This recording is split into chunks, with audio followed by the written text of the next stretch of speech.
Bismillahirrahmanirrahim. Assalamualaikum warahmatullahi wabarakatuh. Alhamdulillahilladzi arsala rasulahu bil huda wa dinil haqq liyudhhirahu 'alad dini kullihi wa kafa billahi shahida. Asyhadu an la ilaha illallah wahdahu la syarika lah wa asyhadu anna Muhammadan 'abduhu wa rasuluh. Allahumma shalli ala sayyidina Muhammad wa ala alihi wa sahbihi ajma'in. Amma ba'd. Ikhwani fid din, saudaraku kaum muslimin dan muslimat, para pendengar semua beserta keluarga yang berbahagia, rahimani wa rahimakumullah. Alhamdulillah, puja dan puji syukur marilah senantiasa kita panjatkan kehadirat Allah SWT yang telah menciptakan alam semesta termasuk kita semuanya, yang telah memberikan kepada kita begitu banyak nikmatan kehidupan. Terutama hari ini kita masih diberikan kesehatan dan kesempatan. Terlebih syukur yang luar biasa kita masih hidup di hari-hari Ramadan ini dengan keimanan. Semoga terus meningkat hingga menjadi muttaqin. Amin ya rabbal alamin.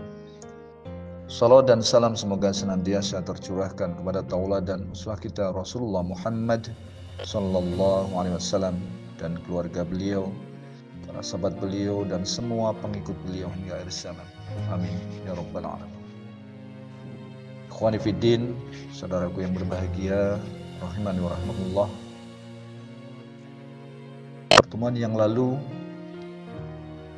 kita telah membahas pengertian daripada ibadah, dan jenis ibadah dilihat dari segi bentuk dan sifatnya. Selanjutnya kita akan bahas ibadah dari jenis hukum pelaksanaannya. Dilihat dari hukum pelaksanaannya bahwa ibadah dibagi menjadi dua jenis, yaitu yang pertama adalah ubudiyah ammah atau ibadah yang bersifat umum, atau disebut juga ibadah muamalah atau khairul mahdud, yaitu segala perbuatan baik yang tidak melanggar syariat. Ibadah muamalah bersifat umum. Spiritnya berasal dari Allah, namun teknisnya diserahkan kepada manusia. Misalnya, Allah memerintahkan manusia menuntut ilmu. Perkara menuntut ilmunya nanti lewat sekolah, pesantren, atau bahkan otodidak, atau lewat medsos. Ini adalah mutlak wilayah kreativitas manusia. Tidak ada ketentuan harus begini dan begitu. Pendeknya, bahwa ibadah muamalah ini, ibadah khairul mahdhah ini mencakup seluruh aktivitas hidup manusia yang sejalan dengan perintah Allah Subhanahu wa Ta'ala. Yang kedua adalah ubudiyah khussah atau ibadah yang bersifat khusus. Disebut juga ibadah mahdhah. Yang dimaksud ubudiyah khusus ini adalah aktivitas peribadatan yang dilakukan oleh hamba yang beriman atau orang-orang mukmin dengan terpenuhi syarat dan rukun. Ibadah khusus telah diatur dengan rinci, baik dari segi bilangan, waktu maupun tempatnya, bahkan kaifiyah atau tata caranya. Detail daripada pelaksanaannya harus mengacu instruksi Allah yang telah dicontohkan oleh Rasulullah SAW. Contoh yang termasuk ibadah mahdhah adalah seperti pelaksanaan rukun Islam. Jadi redaksi syahadatnya mesti harus mengikuti tuntunan Rasulullah SAW. Rincian tentang sholat, mulai dari waktu pelaksanaannya, jumlah rakaatnya, hingga kaifiyahnya, caranya, tidak boleh ngarang-ngarang. Demikian pula teknis zakat, puasa, haji, sama sekali haram berkreasi sendiri. Kita diwajibkan nganut Rasulullah Sallallahu Alaihi Wasallam. Aneka rupa kreativitas manusia dalam ibadah mahdhah inilah yang dinamakan dengan bid'ah, dan statusnya sesat, bahaya, harus kita jauhi, harus kita tinggalkan. Tapi kalau kreativitasnya bukan dalam urusan ibadah, tapi urusan dunia, maka diperbolehkan. Jangan salah paham ya. Kalau misalnya adzan pakai mic, bid'ah. Enggak. pakai mic diperbolehkan. Itu adalah urusan dunia. Ikhwani fiddin, saudaraku kaum muslimin, para pendengar semua beserta keluarga yang berbahagia rahimani wa rahimakumullah. Selanjutnya kita masuk pembahasan tentang prinsip-prinsip atau kaidah-kaidah ubudiyah. Dalam hal ini yang kita maksud adalah prinsip-prinsip ubudiyah yang khosoh, yang mahdoh. Jadi ibadah yang benar kepada Allah dibangun di atas prinsip-prinsip atau kaidah-kaidah yang kokoh. Ini semua telah dijelaskan oleh Allah di dalam kitabnya Al-Quran dan oleh Nabi SAW di dalam sunnahnya, yakni hadis Rasulullah, serta oleh para ulama ahlu sunnah wal jamaah. Ikhwani fiddin, saudaraku kaum muslimin rahimani wa rahimakumullah. Di antara prinsip ibadah tersebut, yang pertama adalah ibadah adalah tauqifiyah. Maknanya adalah ibadah tidak dilakukan kecuali dengan apa yang diperintahkan atau dituntunkan wahyu Allah Ta'ala. Karena sesungguhnya akal semata-mata tidak dapat menjangkau perincian masalah ibadah, masalah halal haram, dan masalah-masalah yang dibenci atau dicintai oleh Allah Ta'ala. Adapun sekedar perkataan seseorang ini adalah ibadah, itu ibadah, ini bukan landasan. Jadi tauqifiyah maknanya harus dilandasi oleh nas dari Al-Quran, karena Allah lah pembuat syariat. Mesti harus ada dalilnya, baik Al-Quran maupun hadis Rasulullah SAW. Allah SWT telah berfirman di dalam Quran surat Hud, A'udzubillahi minasyaitonirrajim, fastaqim kama umirta wa man taba ma'aka wa la tadghaw innahu bima ta'maluna basir. Maka tetaplah kamu pada jalan yang benar sebagaimana diperintahkan kepadamu, dan juga orang-orang yang telah taubat beserta kamu, dan janganlah kamu melampaui batas. Sesungguhnya Dia Allah Maha melihat apa yang kamu kerjakan.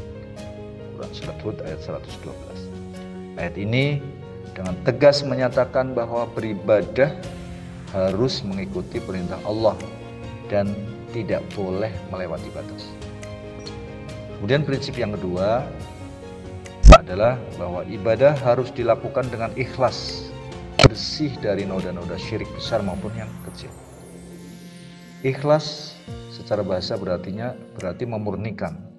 Adapun secara syariat, yang dimaksud ikhlas adalah memurnikan niat dalam beribadah kepada Allah, semata-mata mencari ridho Allah, menginginkan wajah Allah dan mengharapkan rahmatnya, takut terhadap siksanya dan mencari pahala atau keuntungan akhirat, serta membersihkan niat dari syirik niat, riya, sum'ah, cari pujian, balasan dan ucapan terima kasih dari manusia, serta nilai duniawi atau makhluk lainnya.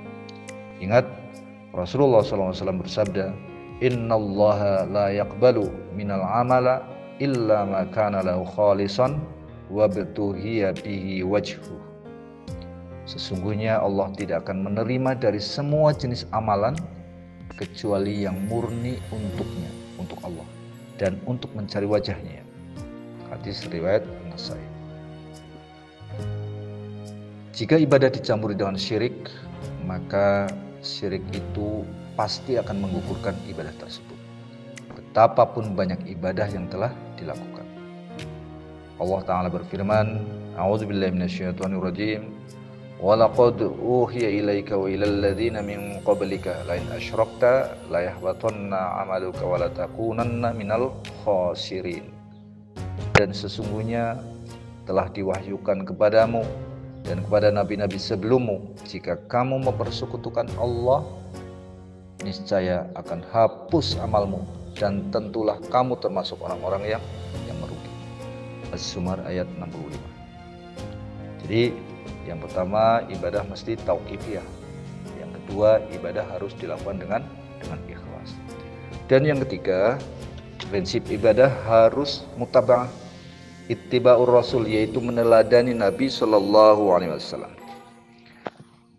Orang yang telah bersyahadat Rasul, asyhadu anna Muhammadar Rasulullah, bahwa Nabi Muhammad adalah utusan Allah, maka syahadat tersebut memuat kandungan meyakini berita beliau, mentaati perintah beliau, menjauhi larangan beliau, dan beribadah kepada Allah dengan syariat beliau.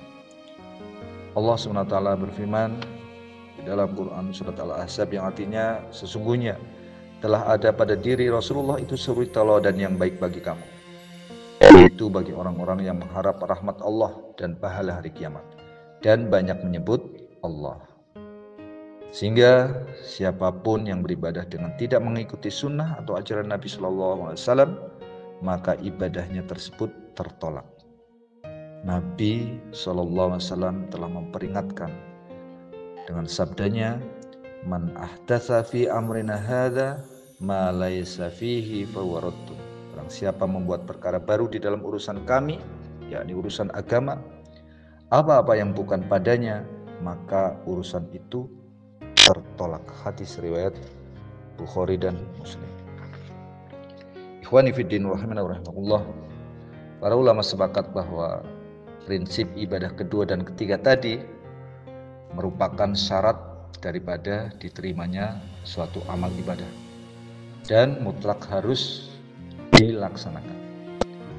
Prinsip yang kedua tadi merupakan konsekuensi dari syahadat la ilaha illallah, karena itu mengharuskan ikhlas beribadah hanya kepada Allah dan jauh dari syirik. Sedangkan prinsip yang ketiga adalah konsekuensi dari syahadat Muhammad Rasulullah, karena ia menuntut wajibnya taat kepada Rasul. Harus muttaba'ah, harus ittiba'ur Rasul, mengikuti syariatnya dan meninggalkan bid'ah atau ibadah-ibadah yang diada-adakan. Ketika kita beribadah kepada Allah, namun ibadahnya itu tidak sesuai dengan yang telah ditetapkan oleh syariat, maka ibadahnya tersebut tertolak. Ibadah-ibadah yang ditetapkan meliputi sebabnya, jenisnya, kadarnya, caranya, waktunya, tempatnya, maka wajib dilakukan sebagaimana yang telah dituntunkan oleh tauladan kita Rasulullah SAW. Contoh ketetapan terkait jenis misalnya, ibadah kurban misalnya telah ditetapkan jenisnya dengan berupa binatang ternak, yaitu onta, sapi atau kambing. Jika ada orang yang berkurban dengan jenisnya kelinci atau binatang ayam, maka kurbannya tertolak. Jenis waktunya, jika seorang menyembelih kurban pada bulan Rajab atau bahkan bulan Ramadan, maka ibadahnya tidak sah, ibadahnya tertolak, kurbannya tertolak, karena menyelisihi waktu ibadah yang benar. Ikhwani fiddin, saudaraku kaum muslimin, para pendengar semua beserta keluarga yang berbahagia, rahimani wa rahimakumullah. Insyaallah lanjutan prinsip ibadah yang keempat akan kita sampaikan pada kesempatan yang lain. Semoga tausiah singkat ini menambah ilmu dan pemahaman serta pengamalan akhlak dan ibadah kita, sehingga kita menjadi hamba yang bertakwa. Amin ya rabbal alamin. Hanya kepada Allah SWT kita memohon pertolongan dan taufiknya. Semoga Ramadan kali ini benar-benar kita bertambah ketaatannya yang maksimal, yang benar dari Allah SWT, salah khilaf dari saya pribadi. Mohon maaf jika ada perkataan yang salah atau kurang berkenan. Wa'afu minkum. Akhirul kalam, subhanakallahumma wa bihamdik, asyhadu an la ilaha illa anta, astaghfiruka wa atubu ilaik. Wallahul muwaffiq ila aqwamit thoriq. Wassalamualaikum warahmatullahi wabarakatuh.